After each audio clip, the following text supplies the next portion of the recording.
दक्षिणादान तथा उपनिधि संबंधी विचार। अग्निदेव कहते हैं, वशिष्ठ, यदि ऋण लेने वाले पुरुष के अनेक ऋणदाता साहू हों तथा वे सब के सब एक ही जाति के हों तो राजा उन्हें ग्रहण क्रम के अनुसार ऋण लेने वाले से धन दिलवावे। अर्थात जिस धनी ने पहले ऋण दिया हो उसे पहले और जिसने बाद में दिया हो उसे बाद में ऋणग्राही पुरुष ऋण लौटाए। यदि ऋणदाता धनी अनेक जाति के हों तो ऋणग्राही पुरुष सबसे पहले ब्राह्मण धनी को धन देकर उसके बाद क्षत्रिय आदि को देय धन अर्पित करे। राजा को चाहिए कि वो ऋण लेने वाले से उसके द्वारा ग्रहित धन के प्रमाण द्वारा सिद्ध हो जाने पर 10% धन दंड के रूप में वसूल करे तथा जिसने अपना धन वसूल कर लिया है उस ऋणदाता पुरुष से 5% धन ग्रहण कर ले और उस धन को न्यायालय के कर्मचारियों के भरण पोषण में लगावे। यदि ऋण लेने वाला पुरुष ऋणदाता की अपेक्षा हीन जाति का हो और निर्धन होने के कारण ऋण की अदायगी न कर सके तब ऋणदाता उससे उसके अनुरूप कोई काम करा ले और इस प्रकार उस ऋण का भुगतान कर ले। यदि ऋण लेने वाला ब्राह्मण हो और वो भी निर्धन हो गया हो तो उससे कोई काम न लेकर उसे अवसर देना चाहिए और धीरे धीरे जैसे जैसे उसके पास आय हो वैसे वैसे उसके कुटुंब को कष्ट दिए बिना ऋण की वसूली करे। जो वृद्धि के लिए ऋण के रूप में दिए हुए अपने धन को लोभवश ऋणग्राही के लौटाने पर भी नहीं लेता है, उसके देय धन को यदि किसी मध्यस्थ के यहाँ रख दिया जाए तो उस दिन से उस पर वृद्धि नहीं होती, ब्याज नहीं बढ़ता, परंतु उस रखे हुए धन को भी ऋणदाता के मांगने पर न दिया जाए तो उस पर पूर्ववत ब्याज बढ़ता ही रहता है। दूसरे का द्रव्य जब खरीद आदि के बिना ही अपने अधिकार में आता है तो उसे रिक्त कहते हैं। विभाग द्वारा जो उस रिक्त को ग्रहण करता है वो रिक्तग्राह कहलाता है। जो जिसके द्रव्य को रिक्त के रूप में ग्रहण करता है उसी से उसके ऋण को भी दिलवाया जाना चाहिए। उसी तरह जो जिसकी स्त्री को ग्रहण करता है वही उसका ऋण भी दे। रिक्त धन का स्वामी यदि पुत्रहीन है तो उसका ऋण वो कृत्रिम पुत्र चुकावे जो एकमात्र उसी के धन पर जीवन निर्वाह करता है। संयुक्त परिवार में समूचे कुटुंब के भरण पोषण के लिए एक साथ रहने वाले बहुत से लोगों ने या उस कुटुंब के एक एक व्यक्ति ने जो ऋण लिया हो उसे उस कुटुंब का मालिक दे। यदि वो मर गया या परदेश चला गया तो उसके धन के भागीदार सभी लोग मिलकर वो ऋण चुकावें। पति के किए हुए ऋण को स्त्री न दे, पुत्र के किए हुए ऋण को माता न दे, पिता भी न दे तथा स्त्री के द्वारा किए गए ऋण को पति न दे। किंतु ये नियम समूचे कुटुंब के भरण पोषण के लिए किए गए ऋण पर लागू नहीं होता है। ग्वाले, शराब बनाने वाले, नट, धोबी तथा व्याध की स्त्रियों ने जो ऋण लिया हो उसे उनके पति अवश्य दें, क्योंकि उनकी वृत्ति जीविका उन स्त्रियों के ही अधीन होती है। यदि पति मुमूर्षु हो या परदेश जाने वाला हो, उसके द्वारा नियुक्त स्त्री ने जो ऋण लिया हो वो भी यद्यपि पति का ही किया हुआ ऋण है तथापि उसे पत्नी को चुकाना होगा।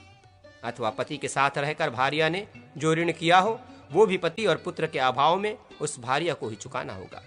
जो ऋण स्त्री ने स्वयं किया हो उसकी देनदार तो वो है ही, इसके सिवा दूसरे किसी प्रकार के पतिकृत ऋण को चुकाने का भार स्त्री पर नहीं है।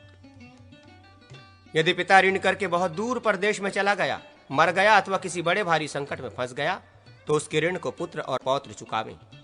पिता के अभाव में पुत्र और पुत्र के अभाव में पौत्र उस ऋण की अदायगी करें।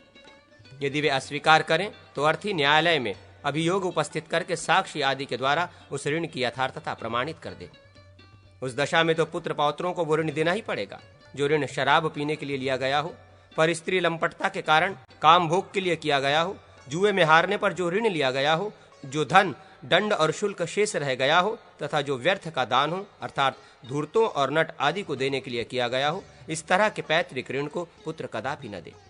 भाइयों के, पति पत्नी के तथा पिता पुत्र के अविभक्त धन में प्रातिभाव्य ऋण और साक्ष्य नहीं माना गया है। विश्वास के लिए किसी दूसरे पुरुष के साथ जो समय, शर्त या मर्यादा निश्चित की जाती है उसका नाम प्रातिभाव्य। वो विषय भेद से 3 प्रकार का होता है, जैसे दर्शन विषयक प्रातिभाव्य, अर्थात कोई दूसरा पुरुष ये उत्तरदायित्व ले कि जब जब आवश्यकता होगी तब तब इस व्यक्ति को मैं न्यायालय के सामने उपस्थित कर सकूंगा, अर्थात दिखाऊंगा, हाजिर कर दूंगा। दर्शन प्रतिभू को आजकल की भाषा में हाजिर जामीन कहते हैं। प्रत्यय विषयक प्रातिभाव्य, प्रत्यय कहते हैं विश्वास को, विश्वास प्रतिभू को विश्वास जामीन कहा जाता है। जैसे कोई कहे कि आप मेरे विश्वास पर इसको धन दीजिए, ये आपको ठगेगा नहीं, क्योंकि ये अमुक का बेटा है, इसके पास उपजाऊ भूमि है और इसके अधिकार में एक बड़ा सा गांव भी है, इत्यादि। दान विषयक प्रतिभाव्य दान प्रतिभु को माल जामीन कहते हैं। दान प्रतिभु ये जिम्मेदारी लेता है कि यदि ये लिया हुआ धन नहीं देगा तो मैं स्वयं ही अपने पास से दूंगा, इत्यादि। इस प्रकार दर्शन उपस्थिति, प्रत्यय, विश्वास तथा दान वसूली के लिए प्रतिभाव्य किया जाता है। जामीन देने की आवश्यकता पड़ती है। इनमें से प्रथम दो अर्थात दर्शन प्रतिभु और विश्वास प्रतिभु, इनकी बात झूठी होने पर स्वयं धनी ऋण चुकाने के लिए विवश है, अर्थात राजा उनसे धनी को वो धन अवश्य दिलवावे, परंतु जो तीसरा दान प्रतिभु है उसकी बात झूठी होने पर वो स्वयं तो उस धन को लौटाने का अधिकारी है ही, किंतु यदि वो बिना लिए ही विलुप्त हो जाए तो उसके पुत्रों से भी उस धन की वसूली की जा सकती है। जहां दर्शन प्रतिभु अथवा विश्वास प्रतिभु परलोकवासी हो जाएं, वहां उनके पुत्र उनके दिलाए हुए ऋण को न दें, परंतु जो स्वयं लौटा देने के लिए जिम्मेदारी ले चुका है वो दान प्रतिभु यदि मर जाए तो उसके पुत्र अवश्य उसके दिलाए हुए ऋण को दें। यदि एक ही धन को दिलाने के लिए बहुत से प्रतिभु जामीनदार बन गए हों तो उस धन के न मिलने पर वे सभी उस ऋण को बांटकर अपने अपने अंश से चुकावें।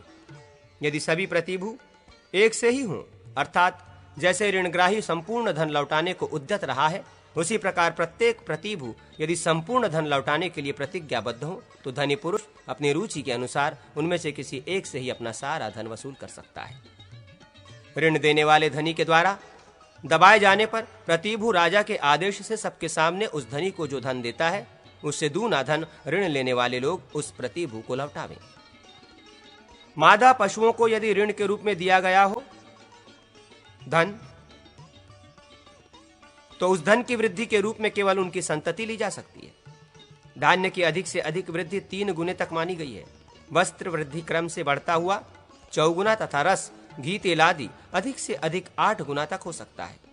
यदि कोई वस्तु बंधक रखकर ऋण लिया गया हो तो उस ऋण की रकम ब्याज के द्वारा बढ़ते बढ़ते दूनी हो गई हो तो उस दशा में भी ऋणग्राही यदि सारा धन लौटाकर उस वस्तु को छुड़ा नहीं लेता है तो वह वस्तु नष्ट हो जाती है, उसके हाथ से निकलकर ऋणदाता की अपनी वस्तु हो जाती है। जो धन समय विशेष पर लौटाने की शर्त पर लिया जाता है और उसके लिए कोई जेवर आदि बंधक रखा जाता है, वो समय बीत जाने पर वो बंधक नष्ट हो जाता है, फिर वापस नहीं मिलता, परंतु जिसका फल मात्र भोगने के योग्य होता है वो बगीचा या खेत आदि बंधक के रूप में रखा गया हो तो वो कभी नष्ट नहीं होता, उस पर मालिक का स्वतत्व बना ही रहता है। यदि कोई गोपनीय आदि बंधक में रखी हुई वस्तु, तांबे की कराही आदि ऋणदाता के उपभोग में आए तो उस पर दिए हुए धन के लिए ब्याज नहीं लगाया जा सकता। यदि बंधक में कोई उपकारी प्राणी, बैल आदि रखा गया हो और उसके काम लेकर उसकी शक्ति क्षीण कर दी गई हो तो उस पर दिए गए ऋण के ऊपर वृद्धि नहीं जोड़ी जा सकती। यदि बंधक की वस्तु नष्ट हो जाए, टूट फूट जाए तो उसे ठीक कराकर लौटाना चाहिए, और यदि वो सर्वथा विलुप्त नष्ट हो जाए तो उसके लिए भी उचित मूल्य आदि दे देना चाहिए। यदि दैव अथवा राजा के प्रकोप से वो वस्तु नष्ट हो तो उस पर उक्त नियम लागू नहीं होता। उस दशा में ऋणग्राही धनी को वृद्ध सहित धन लौटाए अथवा वृद्ध रोकने के लिए दूसरी कोई वस्तु बंधक रखे। आदि चाहे गोप्य हो या भोग्य, उसके स्वीकार उपभोग मात्र से आदि ग्रहण की सिद्धि हो जाती है। इस आदि की प्रयत्न पूर्वक रक्षा करने पर भी यदि वो कालवश निस्सार हो जाए, वृद्धि सहित मूलधन के लिए पर्याप्त न रह जाए तो ऋणग्राही को दूसरी कोई वस्तु आदि के रूप में रखनी चाहिए अथवा धनी को उसका धन लौटा देना चाहिए।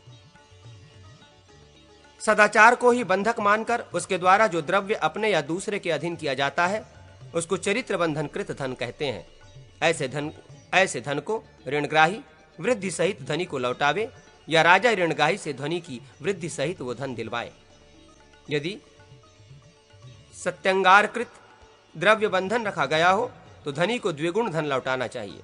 तात्पर्य ये कि यदि बंधक रहते समय ही ये बात कह दी गई हो कि ऋण की रकम बढ़ते बढ़ते दूनी हो जाए तो मैं दूना द्रव्य ही दूंगा, मेरी बंधक रखी हुई वस्तु पर धनी का अधिकार नहीं होगा, इस शर्त के साथ जो ऋण लिया गया हो वो सत्यकारंगकृत द्रव्य कहलाता है। इसका एक दूसरा स्वरूप भी है, क्रय विक्रय आदि की व्यवस्था। मर्यादा के निर्वाह के लिए जो दूसरे के हाथ में कोई आभूषण इस शर्त के साथ समर्पित किया जाता है कि व्यवस्था भंग करने पर दुगना धन देगा, उस दशा में जिसने वो भूषण अर्पित किया है, यदि वही व्यवस्था भंग करे तो उसे वो भूषण सदा के लिए छोड़ देना पड़ेगा। यदि दूसरी ओर से व्यवस्था भंग की गई तो उसे उस भूषण को द्विगुण करके लौटाना होगा। यह भी सत्यकारंकृत ही द्रव्य है। यदि धन देकर बंधक छुड़ाने के लिए ऋणग्राही उपस्थित हो तो धनदाता को चाहिए कि वो उसका बंधक लौटा दे। यदि सूद के लोभ से वो बंधक लौटाने में आनाकानी करता या विलंब करता है तो वो चोर की भांति दंडनीय है। यदि धन देने वाला कहीं दूर चला गया हो तो उसके कुल के किसी विश्वसनीय व्यक्ति के हाथ में वृद्धि सहित मूलधन रखकर ऋणग्राही अपना बंधन वापस ले सकता है, अथवा उस समय तक उस बंधक को छुड़ाने का जो मूल्य हो वो निश्चित करके उस बंधक को धनी के लौटाने पर उसी के यहाँ रहने दे। उस दशा में उस धन पर आगे कोई वृद्धि नहीं लगाई जा सकती। यदि ऋणग्राही दूर चला गया हो और नियत समय तक न लौटे तो धनी ऋणग्राही के विश्वसनीय पुरुषों और गवाहों के साथ उस बंधक को बेचकर अपना प्रातव्य धन ले ले। यदि पहले बताए अनुसार ऋण लेते समय ही केवल द्रव्य लौटाने की शर्त हो गई हो तब बंधक को नहीं बेचा या नष्ट किया जा सकता है। जब किया हुआ ऋण अपनी वृद्धि के क्रम से दूना होकर आधी पर चढ़ जाए और धनिक को आधी से दूना धन प्राप्त हो गया हो तो वो आधी को छोड़ दे, ऋणग्राही को लौटा दे। उपनिधि प्रकरण। यदि निपेक्ष द्रव्य के आधारभूत वासन या पेटी आदि में धरोहर की वस्तु रखकर उसे सील मोहर सहित बंद करके वस्तु का स्वरूप या संख्या बताए बिना ही विश्वास करके किसी दूसरे के हाथ में रक्षा के लिए उसे दिया जाता है तो उसे उपनिधि द्रव्य कहते हैं। उसे स्थापक के मांगने पर ज्यों का त्यों लौटा देना चाहिए। यदि उपनिधि की वस्तु राजा ने बलपूर्वक ले ली हो या दैवी बाधा, आग लगने आदि से नष्ट हुई हो अथवा उसे चोर चुरा ले गए हो तो जिसके यहाँ वो वस्तु रखी गई थी उसको वो वस्तु देने या लौटाने के लिए बाध्य नहीं किया जा सकता। यदि स्वामी ने उस वस्तु को मांगा हो और धरोहर रखने वाले ने नहीं दिया हो, उस दशा में यदि राजा आदि की बाधा से उस वस्तु का नाश हुआ हो तो रखने वाला उस वस्तु के अनुरूप मूल्य मालधनी को देने के लिए विवश किया जा सकता है और राजा को उससे उतना ही दंड दिलाया जाए जो मालधनी की अनुमति लिए बिना स्वेच्छा से उपनिधि की वस्तु को भोगता या उससे व्यापार करता है, वो दंडनीय है।